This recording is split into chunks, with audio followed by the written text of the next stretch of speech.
President Donald Trump is stepping up efforts to send troops into Democratic cities. That's where we're starting the 7 from the Washington Post. I'm Hannah Jewell. It's Monday, October 6th. Let's get you caught up with today's 7 stories. It was a weekend of heated confrontations between protesters and federal agents, and between the Trump administration and Democratic governors. On Saturday, U.S. District Judge Karen J. Immergut blocked the administration from sending Oregon's National Guard to Portland. So the administration sent members of California's National Guard instead, over the objections of Democratic governors in both states. In response, last night Immergut temporarily blocked the administration from sending any state's National Guard troops under federal control to Oregon. Trump doubled down yesterday. He described the city of Portland as war-torn, a characterization which its residents and leaders strongly disagree with. Portland is burning to the ground. It's insurrectionists all over the place. It's Antifa, and yet the politicians who are petrified. Look, the politicians are afraid for their lives. That's the only reason that they say, like, there's nothing happening. And you've seen it. The place is burning down, and they pretend like there's nothing happening. Portland was not the only city in Trump's sights this weekend. He also authorized the activation of 300 National Guard troops in Chicago against the Illinois governor's wishes.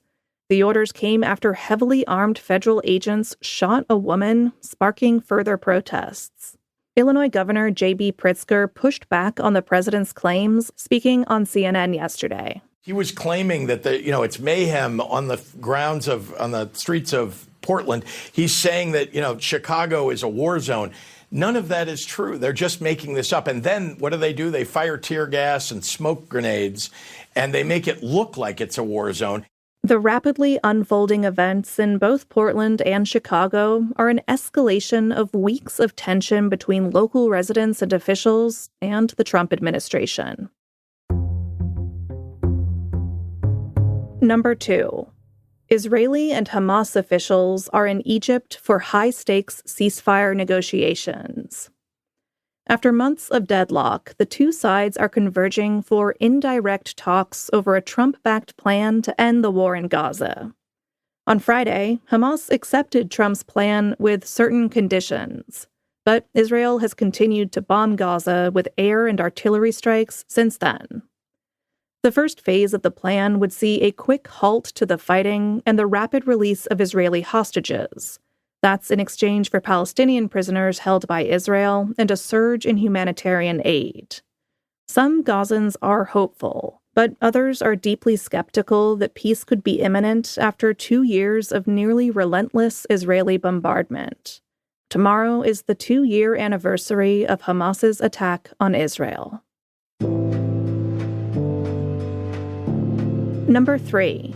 Senators returned to D.C. today with no deal in sight to end the government shutdown. Since funding laws expired last Wednesday, 750,000 federal workers have been furloughed, and many others are being forced to work without pay. The shutdown has almost completely shuttered agencies such as the Environmental Protection Agency and the Education Department. President Trump sees it as an opportunity. He has said the shutdown will allow him to scale back operations that don't align with his priorities. Republicans and Democrats on Capitol Hill, meanwhile, are taking the same positions they have since the funding laws expired. Each side hopes that public sentiment against the shutdown will begin to wear the other side down. The Supreme Court starts its new term today, and justices are due for a showdown with President Trump. That's number 4. In the past few months, the court has issued several emergency rulings that largely avoided major confrontations with the new administration. But this term, justices will have to give full and final verdicts on some of Trump's core policies. Already on the docket is a case challenging the legality of most of the tariffs at the heart of Trump's economic policy. Another case deals with his aggressive push to exert greater control over independent agencies. The justices could also be called upon in the coming months to issue up or down decisions on Trump's bid to end birthright citizenship, his use of a wartime law to swiftly deport alleged gang members, and his effort to strip 300,000 Venezuelan migrants of deportation protections. These cases will force the justices to either embrace Trump's sweeping use of presidential power or limit it.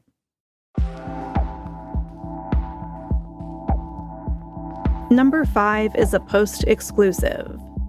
Some military veterans are swamping the U.S. government with dubious disability claims.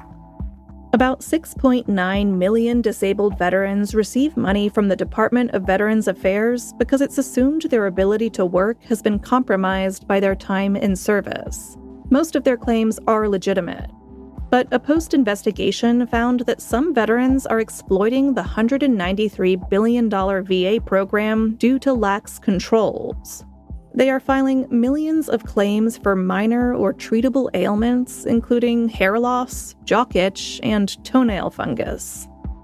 In contrast, fewer than 1,700 veterans receive payments for losing limbs in Afghanistan or Iraq. Fraud is also a problem. The Post's review of 70 prosecutions found that the VA regularly falls for half-baked schemes. 3 men managed to convince the department that they were war heroes, even though they had never served a day in uniform. To dive deeper into this investigation, you can find a link in today's newsletter. Find that, as always, in our show notes. Number 6. Costco is now selling Ozempic and Wegovy at discounted prices across the U.S. Ozempic costs nearly $1,000 per injectable pen, and Wegovy costs more than $1,300. But Costco members can now get the popular weight loss drugs for $499 a month out of pocket. That same lower price is also available at CVS, Walmart, and on the Novo Nordisk website. The cheaper prices are part of the Danish pharmaceutical giant's attempt to head off competitors as sales of copycat weight loss drugs soar. Prices could get even lower, and the company also wants more health insurers in the U.S. to cover them. In 2023, it's estimated that Americans spent a whopping $71.1 billion on GLP-1 drugs. And at number 7, Saturday Night Live is back and didn't take long to ridicule the Trump administration.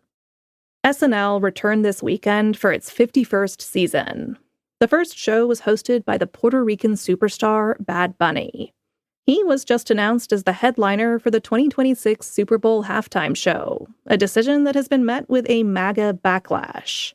So he offered words of appreciation for the Latino community during his opening monologue in Spanish, then said this. And if you didn't understand what I just said,